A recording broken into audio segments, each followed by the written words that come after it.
मैं हूं अभिषेक मिश्रा और आज के इस वीडियो में हम लोग 11वीं कक्षा के प्रश्नावली 2.1 को शुरू करने वाले हैं। इसको शुरू करने से पहले इसके कुछ बेसिक्स देख लेते हैं। इस पूरे चैप्टर का अगर नाम देखा जाए तो चैप्टर का नाम है रिलेशन एंड फंक्शंस।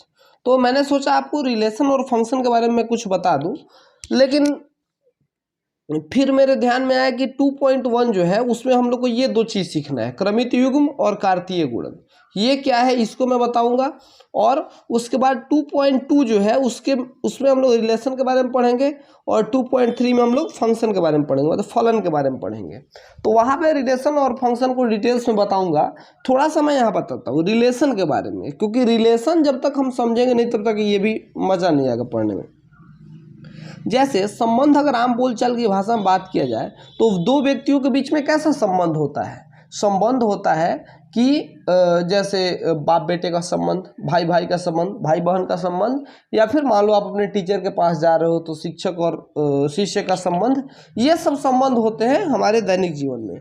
परंतु मैथ्स में कौन सा संबंध होता है कि जैसे मान लो कोई ए है और कोई संख्या बी है, तो ए बराबर है बी के, ये इन दोनों का संबंध है।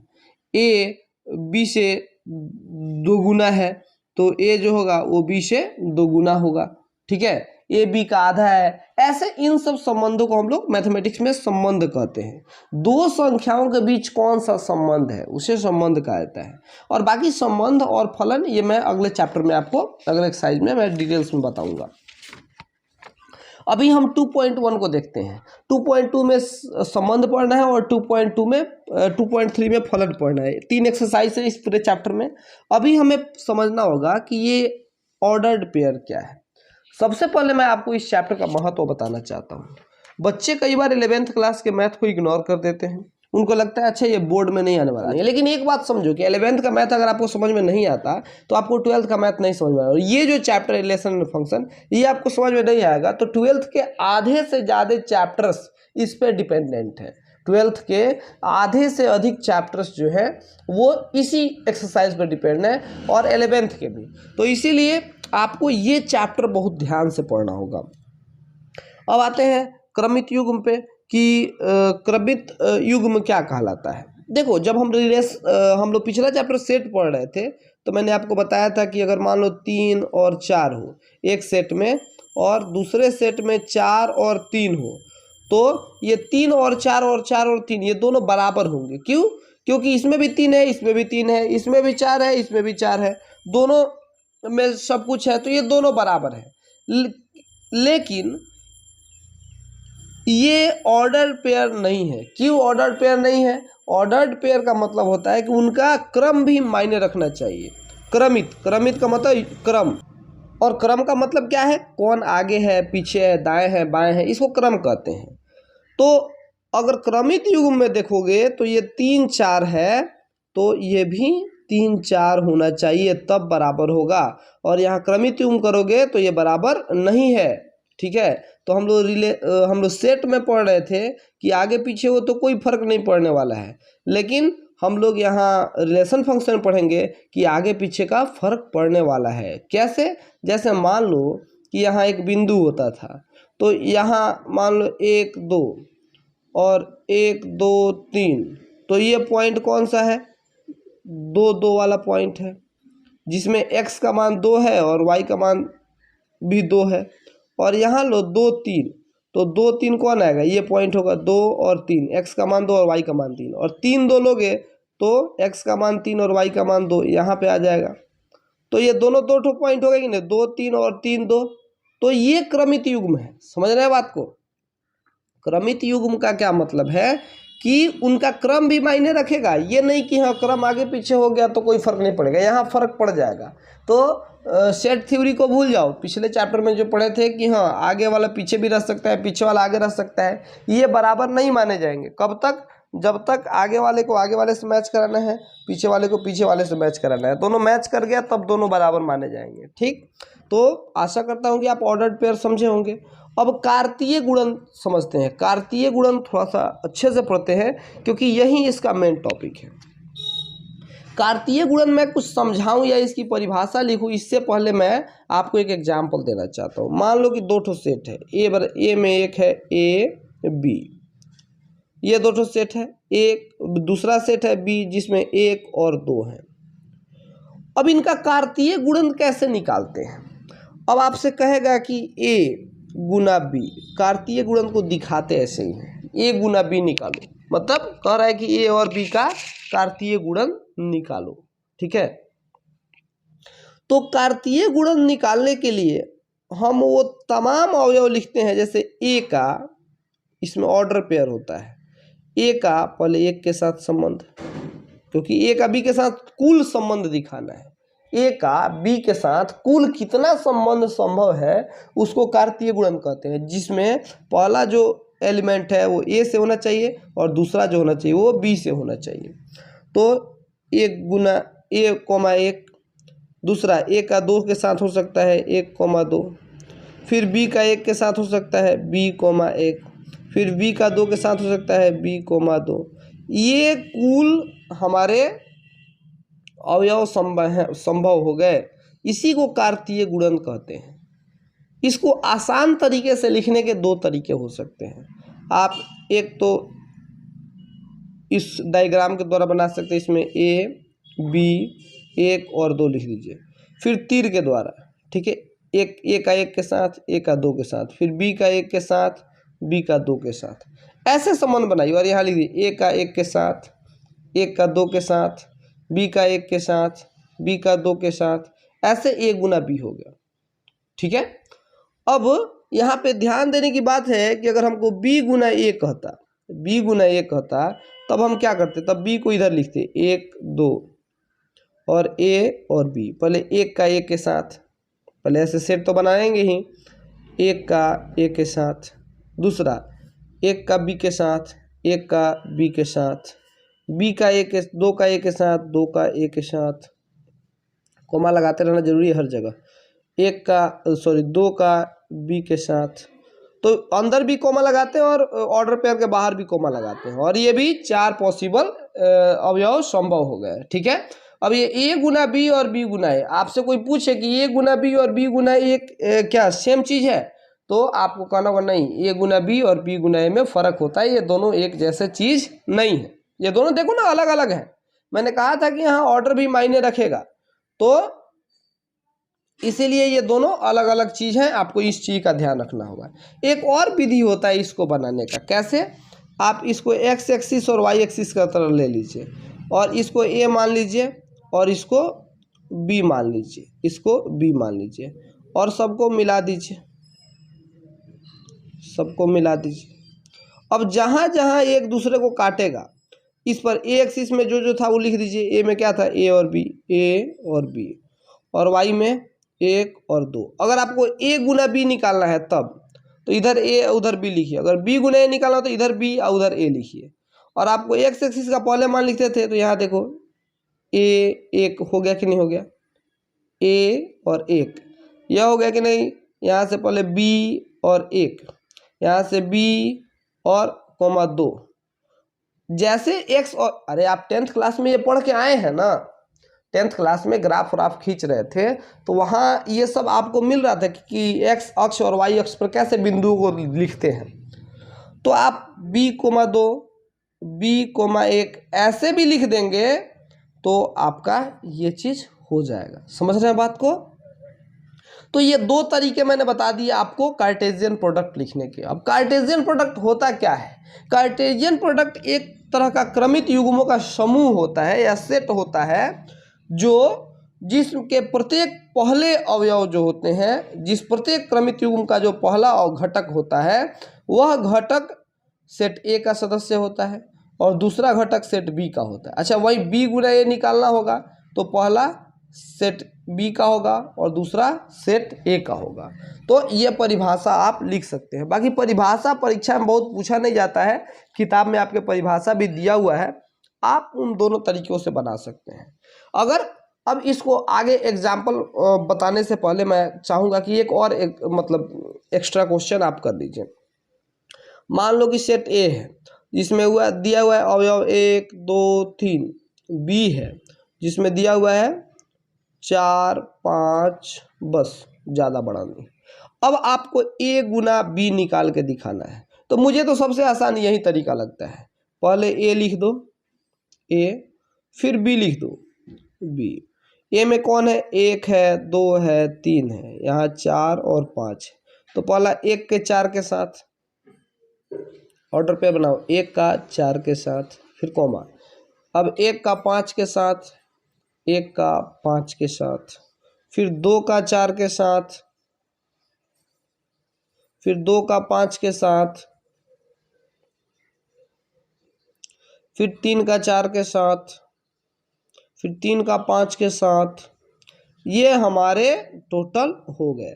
टोटल ऐसे आप कर सकते हो। अच्छा, चेक करना हो कि सर टोटल कितने होंगे, तो देखो एक फॉर्मूला होता है, नंबर ऑफ सेट ए गुना number of elements in set B बराबर number of set A into B. मतलब ए इंटू बी के मतलब ए और बी के कार्टेशियन प्रोडक्ट के अवयवों के बराबर। जैसे यहाँ देखो 3 ठो, 1 2 3, यहाँ 2 ठो है, तो 3 दूना 6 होना चाहिए। यहाँ देख लो 1 2 3 4 5 6, ठीक है। यहाँ से भी आप चेक कर सकते हैं, ठीक।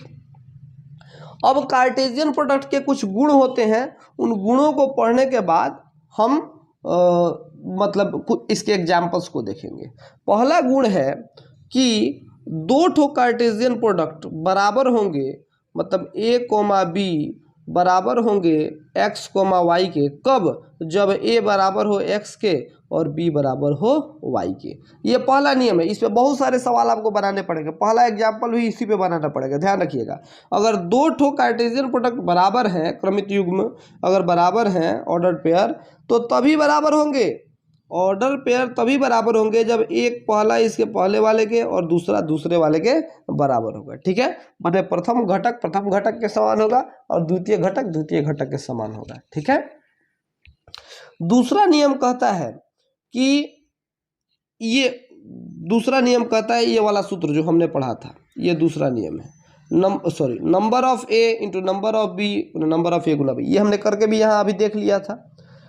हमारा अगला नियम कहता है, तीसरा नियम, कि ए और बी का मतलब क्रमित युग्म निकालने के लिए या कार्तीय गुणन निकालने के लिए तभी संभव है जब ये दोनों परिमित हों।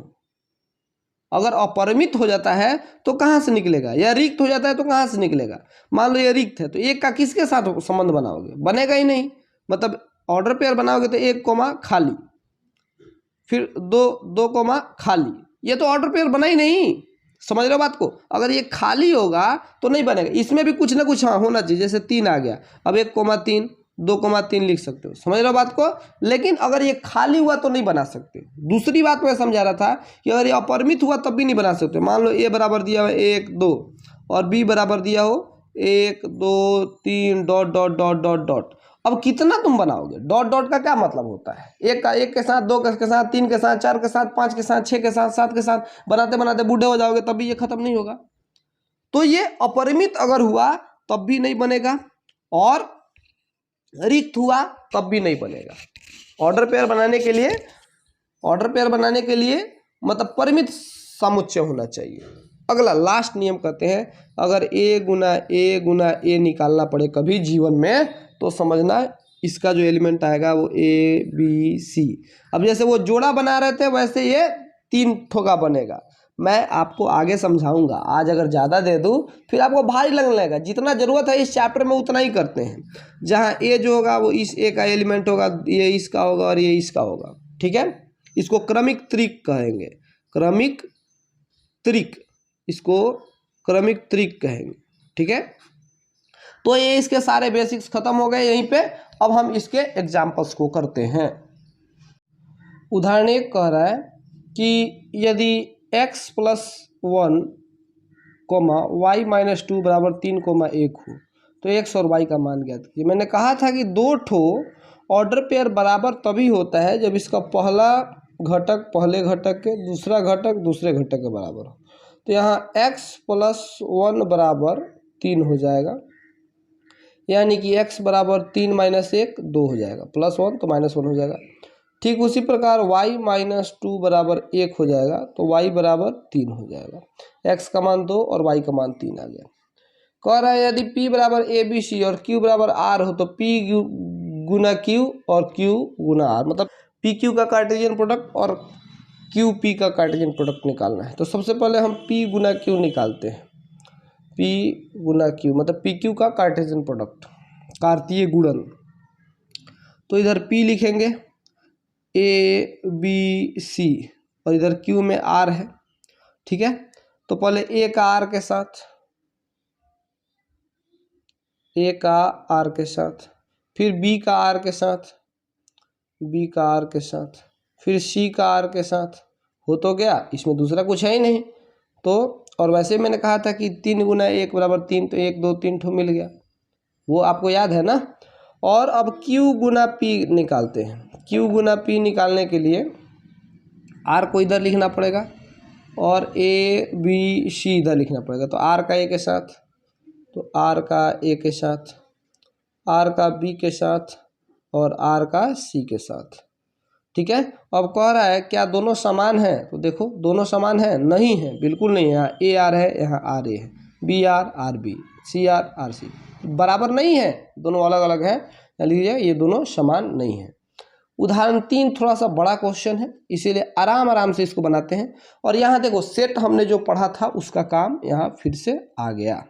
इसीलिए मैं कहता हूँ कि हर चीज़ ध्यान से पढ़ो, क्योंकि सबका हर जगह काम होता है, मतलब सब एक दूसरे से कनेक्टेड होता है। आज जो 6ठी क्लास में जो तुम मैथ पढ़े थे वो चीज़ यहाँ आता है कि नहीं आता है, तो फिर 11th का क्यों नहीं आएगा। इसीलिए 11th को सीरियसली पढ़ना है। ए का मान 1 2 3 दिया है, बी बराबर 3 4 दिया है और सी बराबर 4 5 और 6 दिया है। तो हमें ए गुना बी इंटरसेक्शन सी ज्ञात करना है। पहला ए और बी इंटरसेक्शन सी का क्रॉस प्रोडक्ट ज्ञात करना है, मतलब कार्टेशियन प्रोडक्ट ज्ञात करना है। तो ए बराबर है 1 2 3 और बी इंटरसेक्शन सी बराबर क्या हो जाएगा, बी और सी इंटरसेक्शन मतलब उभयनिष्ठ जो दोनों में हो। तो 3 4 4 5 6 में 4 है। अब हमको ए गुना मतलब ए गुना बी, गुना गुना मैं बार बार कह रहा हूँ, ये कार्टेशियन प्रोडक्ट है, गुना नहीं है। तो ए इंटू बी इंटरसेक्शन सी जब निकालेंगे तो यहाँ डायग्राम में कहाँ बनाऊँ, यहाँ बना दूँ। ए का है 1 2 3 और ये बी इंटरसेक्शन सी का है और ये ए का है। तो बी इंटरसेक्शन में सिर्फ 4 है। दोनों में इंटरसेक्शन का मतलब क्या होता है, जो दोनों में कॉमन हो। पहला चैप्टर पढ़ के आए हो ना, तो ये पहले चैप्टर में इंटरसेक्शन था। तो फिर लिखेंगे वही 1 का 4 के साथ, 2 का 4 के साथ और 3 के 4 के साथ। इन सब के बीच में भी कॉमा डालना होता है। हो गया पहला क्वेश्चन सॉल्व। दूसरा क्वेश्चन देखते हैं। कह रहा है ए इंटू बी, मतलब ए क्रॉस बी का मतलब क्या है कि ए और बी का कार्टेशियन प्रोडक्ट। तो ए में क्या है 1 2 3, बी में क्या है 3 और 4। तो पहले 1 का 3 के साथ 1 का 4 के साथ बनाइए। 1 3 1 4, फिर 2 3 2 4 3 3 3 4 और सब में कोमा लगा देंगे, ठीक है। ये ए क्रॉस बी हो गया। अब हम ए गुना सी निकालेंगे, ए इंटू सी। तो ए और सी में क्या क्या है, ए में 1 2 3 है, 1 2 और 3। सी में क्या है 4 5 और 6, ये तो बहुत बड़ा आएगा। तो 1 2 3 और 4 5 6। तो पहले 1 का 4 के साथ बनेगा, तो यहाँ लिखेंगे 1 4, फिर 1 5, फिर 1 6। समझ रहे हैं, सब में कॉमा रहता है।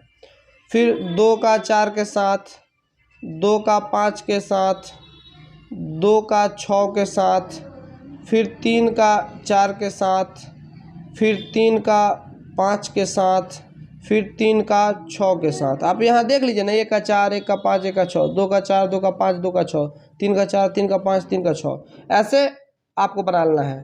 3 उसमें है, 3 उसमें है, 3 3 9 ठो आएगा। तो 3 3 6 3 9 आ गया। अब हमें कह रहा है कि ए इंटू बी और ए इंटू सी का इंटरसेक्शन, मतलब जो इन दोनों में कॉमन हो। तो A cross B intersection A cross C क्या होगा? यहाँ 1 3, 1 3 इसमें कहीं है? नहीं है। 1 4 यहाँ है तो यहाँ लिख लीजिए 1 और 4 ये कॉमन आ गया। 2 3, 2 3 कहीं है? नहीं, 2 3 नहीं है। 2 4, हाँ 2 4 यहाँ है। 2 और 4। 3 3, 3 3 कहीं है? नहीं, 3 3 नहीं है। 3 4 यहाँ है। 3 4 ठीक है। ए निकल गया हमें a into B intersection a into C. अब यहीं से पहले चौथा प्रश्न बना लेते हैं। चौथा प्रश्न क्योंकि a गुना बी और a गुना सी से रिलेटेड है तो इसका अब करें यूनियन निकालो। यूनियन का मतलब क्या होता है? जो दोनों के सभी अवयव उसमें होने चाहिए। तो a into B union a into C क्या होगा? जो दोनों में हो। अब दोनों में क्या है? 1 3 लिखते जाओ लगातार। 2 बार एक चीज 2 बार नहीं लिखना है। ये सेट में पढ़े थे। 1 4 2 3 2 4 3 3 3 4। यहाँ देखो 1 4 हो चुका है। 1 5 1 6 2 4 तो हो चुका है। 2 5 2 6 3 4 हो चुका है। 3 5 3 6। ये समझ रहे हैं कि नहीं समझ रहे हैं? देखो ए गुना बी और ए गुना सी हमने यहाँ निकाल लिया। अब इन दोनों का इंटरसेक्शन कह रहा था। तीसरा प्रश्न में कहाँ गया? तीसरा प्रश्न ये था। तीसरे प्रश्न में हमें कह रहा था, नहीं दूसरे में कि इनका इंटरसेक्शन ज्ञात करो। इन दोनों में जो कॉमन था हमने लिख दिया और उसके बाद हमने तीसरा छोड़ दिया, चौथा बना लिया क्योंकि चौथा भी इसी से बनने वाला था। तो चौथा कह रहा है A into B union A into C निकालना है। तो जो इन दोनों के सभी अवयव इसमें आने चाहिए और कोई भी अवयव रिपीट नहीं होना चाहिए। तो जो रिपीट होने वाला था जैसे 2 4 1 4 और 3 4 ये इसमें भी है इसमें भी है। तो इन तीनों को हमने एक एक बार लिख लिया है और बाकी सबको हमने यहाँ लिख दिया। यूनियन इंटरसेक्शन का कंसेप्ट क्लियर है ना? ये हम लोगों ने पढ़ा था पिछले चैप्टर में। अब तीसरा देखते हैं ए इंटू बी यूनियन सी।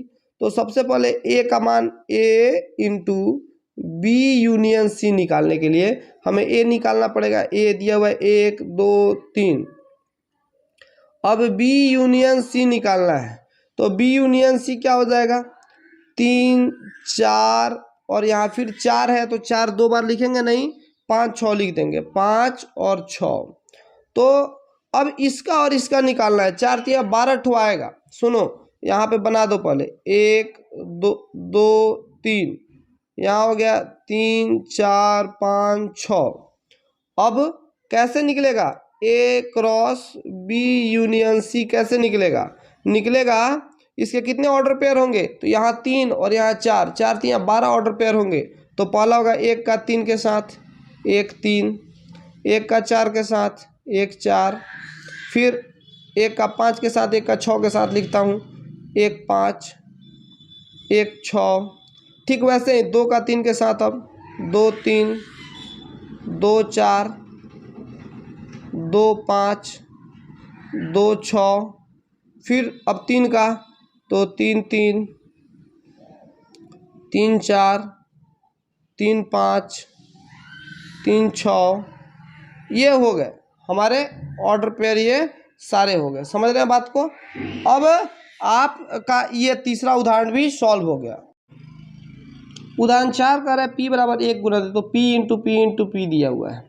सबसे पहले P इंटू पी करने के लिए हमको P इंटू पी निकाल लेना चाहिए। अब P है 1 और 2, इसका P के साथ ही संबंध ज्ञात करना है। इस P का इस P के साथ, 1 का 1 के साथ 1 का 2 के साथ 1 1 1 2। समझ रहे हो बात को? फिर 2 1 फिर 2 2। ठीक है। अब जब ये हो गया तो अब आप निकाल पाएंगे P इंटू पी। इसको देखो कैसे निकालोगे। यहाँ एक सेट बना लो 1 1 1 2। अब 2 1 2 2 और इसके ये P इंटू पी है और अब निकालना है पी के साथ, तो 1 और 2। अब देखो 1 1 1 1 1 2 ऐसे लिखो, 1 1 1, ये क्रमिक तरीक है। फिर 1 1 का 2 के साथ 1 1 2, फिर 1 2 का 1 के साथ 1 2 1, फिर 1 2 का 2 के साथ 1 2 2, फिर 2 1 1 2 1 1 2 1 2 2 2 1 2 2 2। ठीक है, ये हो गया P into P into P. ये एक आसान तरीका है इसको निकालने का, आशा करता हूँ आपको समझ में आया होगा। अब कह रहा है कि A इंटू बी, मतलब ए बी का जो कार्टेशियन प्रोडक्ट है वो ये दिया हुआ है, और हमें कह रहा है ए और बी ज्ञात करने के लिए। तो देखो मैंने आपको समझाया था कि इसमें हमेशा जो फर्स्ट एलिमेंट होता है क्रमिक ऑर्डर्ड पेयर में, वो पहला जो घटक होता है क्रमिक युग्म का, वो ए का सदस्य होता है और दूसरा घटक बी का सदस्य होता है। तो पहला क्या है, पी है, यहाँ भी पी है, यहाँ एम है और यहाँ एम है। तो पी और एम ए के सदस्य हो गए, और क्यू आर मतलब क्यू और आर ये बी के सदस्य हो गए। इस प्रकार हमारा सारा एग्जाम्पल खत्म होता है। अगले वीडियो में प्रश्नावली 2.1 को देखेंगे, और अभी के लिए बस इतना ही। Thank you.